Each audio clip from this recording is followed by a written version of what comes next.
இன்னைக்கு ஒரு பவுன் தங்க நகை கடைக்கு போய் எவ்வளோன்னு கேட்டீங்கன்னா 85,828 ரூபான்னு சொல்லுவாங்க.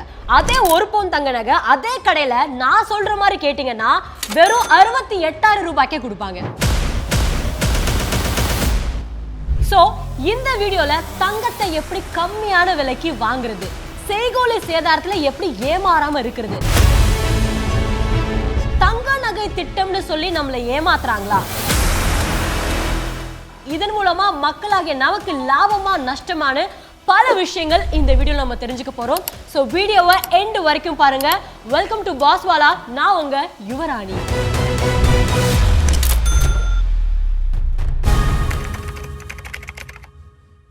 தங்கம் விற்கிற விலைக்கு தங்கத்தை பத்தி நினைக்கவே பயமா இருக்கு. அந்த சமயத்துல எப்படி யுவராணி தங்கத்தை கம்மியான விலையில வாங்க முடியும் அப்படின்ற கேள்வி உங்க மனசுல இருக்கும். நான் ஒரு ரியல் ஸ்டோரி சொல்றேன், அதுக்கப்புறம் உங்களுக்கே தெளிவா புரியும். ராணின்னு ஒருத்தவங்க இருக்காங்க, ராஜேஷ்னு ஒருத்தவங்க இருக்காங்க. ராணி என்ன பண்றாங்கன்னா, வீட்டுல இருக்கக்கூடிய பெண்கள் பொதுவா செய்யக்கூடிய விஷயங்கள் என்ன, கையில எப்பப்பெல்லாம் பணம் கிடைக்குது அது கொண்டு போயிட்டு நகை சீட்டு கட்டி கடைசியா ஒரு பவுனோ 2 பவுனோ எவ்வளவு பணம் கையில இருக்கோ அதுக்கு தகுந்தாப்புல நகையை வாங்கிட்டு வந்துருவாங்க. ஸோ வீட்டுல இருக்கக்கூடிய ஆம்பளைங்க என்ன பண்ணுவாங்க, ஒரே நேரமா கொண்டு போய் பணத்தை கட்டி நகையை வாங்கிட்டு வந்துருவாங்க. ஸோ இந்த ரெண்டு சினாரியோ தான் நான் சொல்ல போறேன். இதுல உங்களுக்கு கிளியர் கட்டா எல்லாமே புரிஞ்சிடும். ஸோ ராணி என்ன பண்றாங்க அப்படின்னா, கடந்த ஆகஸ்ட் 2024 இருந்து 11 மாசம் தான் அந்த கோல்டு சிட்டெல்லாம் போடுவாங்க இல்லையா, அந்த ஸ்கீம் எல்லாமே. ஸோ லாஸ்ட் ஆகஸ்ட் 2024 இருந்து மாசம் மாசம் ஒரு 500 ரூபாய் இந்த நகை சீட்டு போட்டு வைக்கிறேன் அப்படின்னு சொல்றாங்க. ஸோ அவங்க என்ன பண்றாங்க, இந்த ஜூன் மாசத்துல முடிஞ்சு போச்சு, ஸோ இந்த ஜூலை மாசத்துல நான் நகை வாங்க போறேன் அப்படின்ற ஒரு ஐடியாவோட இன்னைக்கு கடைக்கு போறாங்கன்னு வச்சுக்கோங்க. இதே மாதிரிதான் சேம் இப்போ ராணி வந்து ஒரு பவுன் தங்க நகை வாங்க போறாங்கன்னு வச்சுக்கோங்களேன். அதே மாதிரி ராஜேஷ்ன்றவர் இன்னைக்கு டைரக்டா இந்த ஜூலை இன்னைக்கு என்ன டேட்டோ இன்னைக்கு தேதியிலே அவர் வந்துட்டு கடைக்கு போறாரு. நகை கடைக்கு போயிட்டு அவரும் அவங்க என்ன நகை அளவு வாங்க போறாங்களோ ஒரு பவுன்னா இவரும் ஒரு பவுன் தான் வாங்க போறாரு. ஆனா அவங்க ரெண்டு பேத்துக்கும் உண்டான வித்தியாசம் மட்டும் கிட்டத்தட்ட 17,000 ரூபாய். ராணி 17,000 ரூபாய் கம்மியான பணம் கொடுத்து அதே தங்க நகையை வாங்கிட்டு வர போறாங்க. ராஜேஷ் தேவையில்லாம, அவருக்கு சரியான புரிதல் இல்லாம, தங்கத்தை வாங்குறத பத்தின ஐடியா இல்லாம 17,000 ரூபாய் தண்ட காசா அதிகமா கட்டிட்டு வர்றாரு. எப்படி அப்படிங்கிறத இப்போ நான் கிளியர் கட்டா நான் சொல்ல போறேன். இப்போ நகை சீட்டு பொறுத்தளவுல ஒவ்வொரு கடையிலையும் பார்த்தீங்கன்னா வித்தியாசமான ஒரு விதிமுறைகள் கொடுத்துருப்பாங்க. ஒரு சில பேர் என்ன பண்ணுவாங்க அப்படின்னா, 11 மாசம் கட்டுங்க, 12வது மாசம் நாங்களே போனஸ் பணமா போட்டு கொடுக்குறோம் அப்படிம்பாங்க. ஒரு சில பேர் என்ன சொல்லுவாங்கன்னா, நீங்க கொடுக்கக்கூடிய பணத்தை பணமா தான் வர வைப்போம் அப்படிம்பாங்க. ஒரு சில பேர் என்ன சொல்லுவாங்க அப்படின்னா, நீங்க பணமா கொடுக்குறீங்களே அந்த நாள்ல அந்த மாசத்துல அந்த தேதியில தங்க நகை என்ன வேல்யூ இருக்கோ உங்க பணத்துக்கு ஈடான தங்கமா நாங்க வெயிட்டா வந்து அக்குமுலேட் பண்ணிடுவோம் அப்படின்னு சொல்லுவாங்க. இன்னும் சில பேர் என்ன பண்ணுவாங்கன்னா, இந்த 11 மாசம் முடிஞ்சதுக்கு அப்புறமா நீங்க அந்த பணத்துக்கு உண்டான நகையை வாங்கிக்கலாம், ஆனா நாங்க உங்களுக்கு வந்து என்ன பண்ணுவோம்னா, இந்த மேக்கிங் சார்ஜஸ் இல்ல செய்கூலி சேதாரத்துல ஒரு 50% உங்களுக்கு வந்து கழிச்சு டிஸ்கவுண்டா கொடுப்போம் அப்படிம்பாங்க.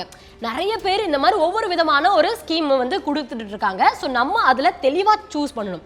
இப்போ ராணி எடுத்துட்டு இருக்கக்கூடிய அந்த நகை சீட்டு என்ன மாதிரியான பிளான் அப்படின்னா, இவங்க 11 மாசம் கட்டிட்டு இருப்பாங்களே, 11 மாசமும் ஒவ்வொரு மாசமும் அவங்க கட்டுற பணத்துக்கு ஈடான தங்க நகை இருக்குல்ல அந்த அளவு தான், எத்தனை கிராமோ அதை ஆட் பண்ணிட்டே வராங்க அவங்களுடைய அக்கௌண்ட்ல.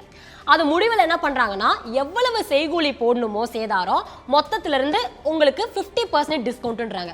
உதாரணத்துக்கு 20% மேக்கிங் சார்ஜஸ் அப்படின்னா 10% மட்டும் நீங்க கட்டினா போதும், பிகாஸ் நீங்க எங்களுடைய கடையில இவ்வளோ காலமா கட்டிட்டு இருக்கீங்களா அப்படிங்கிறதுக்காக இந்த மாதிரி ஒரு பிளான்ல தான் ராணி போட்டிருக்காங்கன்னு ஒரு உதாரணத்துக்கு நான் எடுத்துருக்கேன். ஸோ ஆகஸ்ட் மாசம் அவங்க பணத்தை போட ஆரம்பிக்கிறாங்க. அந்த அன்னைக்கு ஆகஸ்ட் 2024 ஒரு அப்ராக்சிமேட் கணக்கு எடுத்திருக்கிறேன். 6,550 ரூபா ஒரு கிராம் 22 கேரட் கோல்டு தான் வந்து ரெண்டு பேருமே வாங்க போறாங்க. ஓகேவா?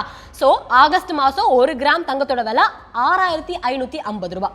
சோ அன்னைக்கு விலைக்கு அந்த தங்கத்தினுடைய எடை எவ்வளவா இருக்கு அப்படின்னா 0.7634 கிராம் அப்படிங்கிறது இருக்கு. ஸோ செப்டம்பர் மாசத்துக்கு அவங்க கொடுக்கக்கூடிய 5,000 ரூபாய்க்கு எவ்வளவு தங்கம் அப்படிங்கிறது எல்லாத்தையுமே இங்க டேப்லோ காலம்ல ரொம்ப தெளிவா பார்ப்பீங்க. இப்போ கடைசியா உங்களுக்கு எப்போ முடிஞ்சிருக்கு அப்படின்னா இந்த ஜூன் மாசம் முடிஞ்சிருக்கு. ஸோ ஜூன் மாசம் முடிவில் மொத்தம் அவங்க கட்டிருக்கக்கூடிய அமௌண்ட் மட்டுமே 55,000 ரூபாய். கரெக்ட் இல்ல? மாசம் மாசம் 5,000 ரூபாய் கட்டுறாங்க, 11 மாசம் அப்படின்னு பார்க்கும்போது 55,000 ரூபாய் அவங்க கட்டியிருப்பாங்க. ஸோ பணம் 55,000 ரூபாய். பட் அவங்க எப்படி வரவு வச்சிருக்காங்க, அந்த தங்க நகையை தான் வரவு வச்சிருக்காங்க. ஸோ ஆட்டோமேட்டிக்கா அது கால்குலேட் ஆயிடும். ஸோ ஆக மொத்தம் அவங்க 11 மாசத்துல சேர்த்து வச்சிருக்கக்கூடிய தங்க நகை மட்டும் கிராமா நான் சொல்றேன், நகையில தங்கமா தான் அவங்க கால்குலேட் பண்ணுவாங்க. 7.2452 கிராம், கிட்டத்தட்ட 7 கிராமுக்கு மேல அவங்களுடைய அக்கௌண்ட்ல அழகா அவங்க அக்குமுலேட் பண்ணி வச்சுட்டாங்க அந்த நகை கடைக்காரவங்க. இப்போ என்ன பண்றாங்கன்னா, இது 7.25 கிராம் தான் கிட்டத்தட்ட வருது, எதுக்கு ரவுண்டா 1 பவுனா தங்கம் வாங்கிடலாம் அப்படின்னு சொல்லிட்டு 1 பவுன் தங்கம் வாங்கணும் அப்படின்னு அங்க கடைக்காரவங்கள்ட்ட போய் சொல்றாங்க. ஸோ ராணி கேட்கும் போது அந்த கடைக்காரவங்க ஆப்வியஸா பண்ணிக்கலாமா அப்படின்னு சொல்லிட்டு அந்த 8 கிராம் தானே 1 பவுன், 8 கிராம்ல இருந்து அந்த மைனஸ் பண்றாங்க, கிட்டத்தட்ட அந்த 7.25 கிராம். அப்போ அவங்க எக்ஸ்ட்ராவா எவ்வளவு கிராம் போட வேண்டியதா இருக்கும் அப்படின்னா 0.7548 கிராம்ஸ்ன்றது எக்ஸ்ட்ராவா அவங்க ஆட் பண்ணும். இப்போ உங்களுக்கு ரொம்ப தெளிவா புரிஞ்சிருக்கும் நான் நினைக்கிறேன். இந்த இடத்துல தான் இந்த கோல்டு ஸ்கீம்ல அவங்க கட்டினது மூலமா அவங்களுக்கு கிடைக்கக்கூடிய பெனிஃபிட்டை நான் சொல்ல போறேன். நான் முன்னாடியே சொன்னேன், சில பேர் வந்து ஒவ்வொரு ஆஃபர் கொடுப்பாங்க. ராணி எடுத்துக்கக்கூடிய திட்டத்தை பொறுத்தளவுல மேக்கிங் சார்ஜ் செய்கூலியில வந்து 50% அவங்களுக்கு டிஸ்கவுண்ட் இருக்காங்க. ஸோ அவங்க எடுத்துக்கக்கூடிய ஒரு செயினுக்கு செய்கூலி பார்க்கும்போது 12% இருந்திருக்கு. ஸோ அவங்க 50% டிஸ்கவுண்ட் பண்ணதுனால 12% கிடையாது, 6% தான். இவ்வளவு நாளா கோல்டு ஸ்கீம் போட்டு நகை சேர்த்து வச்சிருக்காங்களே, கிட்டத்தட்ட 7.25 கிராம். அந்த 7.25 கிராமுக்கு மட்டும் 12% மேக்கிங் சார்ஜ் கிடையாது, வெறும் 6% தான். இப்போ தெளிவா புரிஞ்சிருக்கும். சோ இது ஒரு பக்கம் இருக்கட்டும். இப்போ நான் என்ன சொல்றேன் அப்படின்னா, எக்ஸ்ட்ராவா இப்போ இன்னைக்கு புதுசா எக்ஸ்ட்ராவா இந்த 3/4 கிராம் கிட்ட அவங்க வாங்குறாங்க இல்லையா, 0.7548 கிராம்ஸ். ஸோ அந்த கிராமுக்கு என்ன விலை போடுவாங்க அப்படின்னா, இன்னைக்கு தங்கத்தோட ஒரு கிராம் விலை, ஒரு உதாரணத்துக்கு எல்லாமே அப்ராக்சிமேட்டா தான் சொல்றேன், நீங்க இருந்தாலும் செக் பண்ணிக்கோங்க, 9,380 ரூபாய் அப்படின்னு வச்சுக்கலாம். அப்போ அந்த 3/4 கிராமுக்கு அந்த 9,380 ரூபாய் அப்படின்னு பார்க்கும்போது கணக்கு எவ்வளவு போடுறாங்கன்னா 7,080 ரூபாய். இப்போ 7,080 ரூபாய் அவங்க எக்ஸ்ட்ராவா பே பண்ணணும். இது வரைக்கும் உங்களுக்கு ரொம்ப கிளியர் கட்டா புரிஞ்சிருக்கும் நான் நினைக்கிறேன். இப்போ என்னாச்சு, 8 கிராம் வாங்குறாங்க, 1 பவுன் எக்ஸ்ட்ராவா 7,000 ரூபாய் இந்த 3/4 பவுனுக்கு மட்டும் 3/4 கிராமுக்கு மட்டும் அவங்க காசு கொடுக்கணும். கரெக்டா? இப்போ மேக்கிங் சார்ஜஸ் எவ்வளவு போடுறாங்க, ஜிஎஸ்டி எவ்வளவு போடுறாங்க, ஆக மொத்தம் 1 பவுனா அவங்க வாங்கும் போது எவ்வளவு ரூபாய் அவங்க கொடுக்க வேண்டியதா இருக்கு அப்படிங்கறத நான் இப்ப கால்குலேட் பண்ணி சொல்றேன். இப்போ இந்த ராணின்றவங்க இந்த கோல்டு நகை சீட்ல போட்டிருக்காங்க இல்லையா 55,000 ரூபாய். ஸோ அந்த 55,000 ரூபாயில அவங்க கிட்டத்தட்ட 7 கிராமுக்கும் மேல வாங்கியிருக்கிறாங்க. அதுக்கு 6% மேக்கிங் சார்ஜஸ் போட்டா 3,300 ரூபாய். அந்த பணத்துக்கு மட்டும் புரிஞ்சுதா, 3,300 ரூபாய். இப்போ புதுசா இன்னைக்கு ஒரு 3/4 கிராம் வாங்கியிருக்காங்க இல்லையா, அதுக்கு 12% மேக்கிங் சார்ஜ் போடுவாங்க. ஏன்னா நகை சீட்டு போட்டதுக்காக தான் அந்த 50% டிஸ்கவுண்ட் மேக்கிங் சார்ஜஸ்ல கொடுத்தாங்க. இன்னைக்கு வாங்க போற நகைக்கு அதெல்லாம் கணக்குல வராது. ஸோ இன்னைக்கு வாங்கின அந்த 7,000 ரூபாய்க்கு 12% போட்டாங்க அப்படின்னா 849 ரூபாய். இப்போ மேக்கிங் சார்ஜஸ் எவ்வளோன்னு நமக்கு கால்குலேட் பண்ணியாச்சு. ஆக மொத்தம் நீங்க கணக்கு பார்த்தீங்கன்னா கடந்த 11 மாசத்துல ராணி கட்டிருக்கக்கூடிய அமௌண்ட் 55,000 ரூபாய், எக்ஸ்ட்ராவா இன்னைக்கு அவங்க கட்டின அமௌண்ட் 7,000 ரூபாய், மேக்கிங் சார்ஜஸ் மட்டும் அதாவது 55,000 ரூபாய்க்குன்னு பார்க்கும்போது 3,300 ரூபாய், மேக்கிங் சார்ஜஸ் இன்னைக்கு வாங்கியிருக்கேன் இல்லையா அந்த 3/4 கிராம், அதுக்கு 849 ரூபாய். ஆக மொத்தம் கூட்டி கழிச்சு கணக்கு பார்த்தீங்க அப்படின்னா 66,229 ரூபாய் சொச்சம் வருது, 66,000 ரூபாய் வருது. ஓகேவா? இப்போ ஜிஎஸ்டி ஆட் பண்ணல, ஜிஎஸ்டி எப்பவுமே 3% போடுவாங்க. இந்த 66,229 ரூபாய்க்கு 3% ஜிஎஸ்டி போட்டாக்க எவ்வளவு வருதுன்னா 1,986 ரூபாய். இப்போ டோட்டலாங்க எவ்வளோ நகை வாங்கினீங்க, எவ்வளோ சீட்டு பணம் ஆல்ரெடி போட்டிருந்தீங்க, தங்க நகை சீட்டு சொல்கிறேன், அதுக்கப்புறம் ஜிஎஸ்டி எவ்வளோ போட்டாங்க, மேக்கிங் சார்ஜஸ் எவ்வளோ போட்டாங்க, எல்லாத்தையுமே ஃபுல் கேல்குலேட் பண்ணி பார்த்தாக்க சுற்றி அரௌண்டு 68,220 ரூபாய். ஸோ ராணி 1 பவுன் தங்க செயின் உதாரணத்துக்கு, ரொம்ப சிம்பிள் டிசைனு, மேக்கிங் சார்ஜஸும் அவ்வளோக்கா இல்லை, அதுக்கு 68,220 ரூபாய். எல்லாம் அப்ராக்சிமேட் கணக்கு தான், நீங்கள் கடையில் போய் ஒரு அப்போ இருக்கக்கூடிய கரண்ட் வேல்யூன்றதை செக் பண்ணிக்கோங்க. ஸோ 1 பவுன் 68,220 ரூபா, 68,000 வச்சுப்போமே. இப்போ ராஜேஷ் எவ்வளோ தெரியுமா வாங்கியிருக்காங்க, 86,000 ரூபாய். இப்போ ராணி எப்படி 1 பவுன் தங்க நகை வாங்கினாங்க அப்படிங்கிறத நம்ம பார்த்தோம். ராஜேஷ் எப்படி ஏமாந்து போனாரு, இல்லை ஏன் ஜாஸ்தியான பணம் கட்டியிருக்கிறாரு அப்படின்ற தெரிஞ்சுக்கிறதுக்கு முன்னாடி டேர்ம் இன்சூரன்ஸ் போடுறத பத்தி யோசிச்சு பாருங்க அப்படின்னு தான் நான் சொல்லுவேன். பிகாஸ் நம்ம தான் சம்பாதிச்சு இப்போ நம்ம குடும்பத்தை பார்த்துக்கிட்டு இருக்கோம். அந்த சமயத்துல ஃபேமிலி எல்லாம் நல்லா இருக்காங்க, எல்லாரும் சந்தோஷமா இருக்காங்க, வேணுன்றதெல்லாம் வாங்கி கொடுக்குறோம், சொத்தெல்லாம் சேர்த்துக்கிட்டு இருக்கீங்க, ஓகே.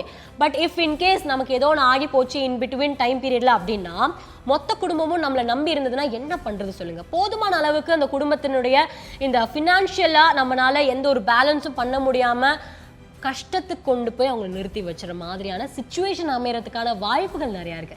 ஸோ அதனால என்ன சொல்றேன், டேர்ம் இன்சூரன்ஸ் சப்போஸ் இன்னும் போடாமல் இருக்கீங்க அப்படின்னா ஜஸ்ட் போடுறத பற்றி திங்க் பண்ணி பாருங்க, உங்களுக்கு எது ஏற்றுது அப்படிங்கிறத நீங்களே சுயமாக திங்க் பண்ணி முடிவெடுக்கணும். அவங்க சொல்றாங்க இவங்க சொல்றாங்க எதுவுமே கேட்க வேணாம். வீடியோ டிஸ்கிரிப்ஷனில் லிங்க் கொடுக்குறேன், போய் செக் பண்ணி பாருங்க. அதை நீங்கள் கிளிக் பண்ணீங்கன்னா உங்களுக்கு ஒரு பேஜ் வரும். இது என்னன்னா axis maths life insurance. So 1 கோடி ரூபாய் கவரேஜ் வெறும் மாசம் 577 ரூபாய் நம்ம கட்டுறதன் மூலமாவே நமக்கு கிடைக்குது. 64 கிரிட்டிக்கல் இல்னஸ், அதாவது 64 ரொம்ப தீர்க்க முடியாத ஒரு நோய்கள் இருக்கு இல்லையா, ரொம்ப கஷ்டமான நோய்கள் அப்படின்னு சொல்லுவாங்கல்ல, அது கூட வந்து அவங்க லிஸ்ட் பண்ணி வச்சிருக்காங்களா. 99.7% அவங்களோட கிளைம் செட்டில்மெண்ட் ரேஷியோ இருக்கு. அது மட்டும் இல்ல 3 மணி நேரத்திலே கிளைம் செட்டில்மெண்ட் பண்ணிடுறோம் அப்படின்னு சொல்லியிருக்காங்க. முதல் வருஷம் நீங்க கட்டக்கூடிய பிரீமியம்ல இருந்து 15% டிஸ்கவுண்ட் கொடுக்குறாங்க. இது மட்டும் கிடையாது, டாக்ஸ் பெனிஃபிட்ஸ் கூட இருக்கு. Under the section of 80C and 80D படி கிட்டத்தட்ட 54,600 ரூபாய் நம்மளால டாக்ஸையும் சேவ் பண்ண முடியும். ஸோ நம்மளுடைய குடும்பத்தையும் பாதுகாத்துக்க போறோம், அதன் மூலமா நம்ம டாக்ஸும் சேவ் ஆகுது. இதெல்லாம் நீங்க உங்களுக்கு ஏற்றது எதுன்றதை செக் பண்ணி பார்த்துட்டு டிசைட் பண்ணுங்க அப்படிங்கறத நான் சொல்லுவேன்.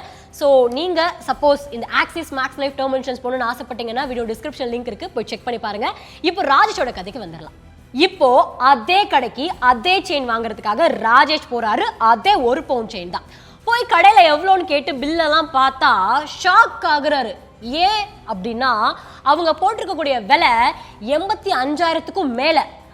அதே கடையில் அதே நாள் ராணி வாங்கியிருக்கிறாங்க 1 பவுன். அவங்களுக்கு மட்டும் அந்த 1 பவுன் செயினோட விலை வெறும் 68,000. பட் ராஜேஷ்க்கு அவங்க போட்டிருக்கக்கூடிய பில்லு 85,000. எப்படி அப்படிங்கிறத இப்போ நான் கிளியர் கட்டா சொல்றேன்.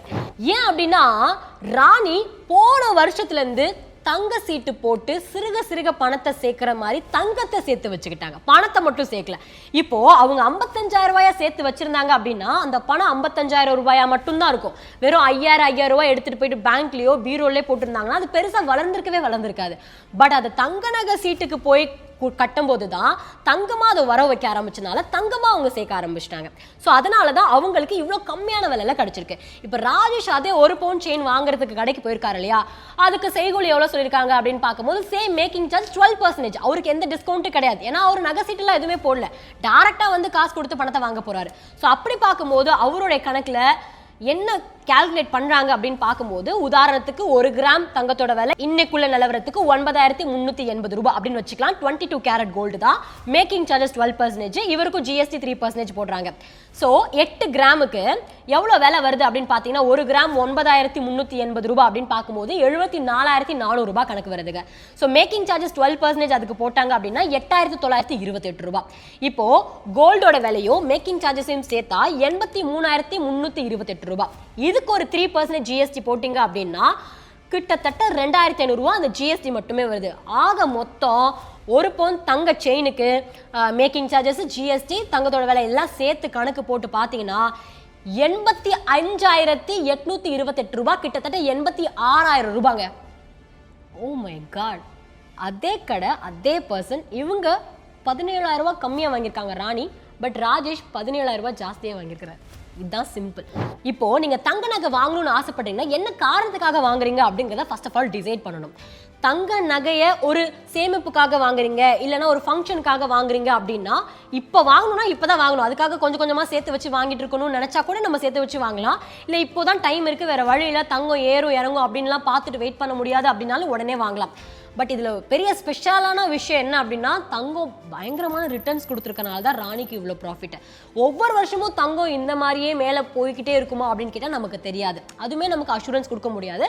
பட் கண்டிப்பாக கீழே மட்டும் ரொம்ப கீழே டவுனில் இறங்காது அப்படிங்கிறது நமக்கே தெரியும். பிகாஸ் வரலாறு எடுத்து பார்த்தாக்க அதுதான் அவங்க சொல்கிறாங்க.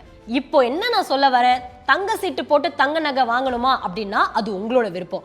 நான் என்ன சொல்ல வரேன்னா, நீங்க சப்போஸ் தங்க நகை சீட்டு போட்டு வாங்கினா என்ன ஆகும், அதே காசு உங்க கையில இப்ப இருக்குன்னு மொத்தமா போய் வாங்குறீங்கன்னா என்ன ஆகும் அப்படிங்கிறத புரிஞ்சு கிளாரிஃபை பண்ணிக்கிட்டு நமக்கு என்ன தேவைன்றத ஒரு தெளிவு உங்களுக்கு வர வைக்கணும் அப்படிங்கிறதுக்காக தான் இவ்வளோ பெரிய கிளாரிஃபிகேஷன் ஒரு கால்குலேஷனோட நான் சொன்னேன்.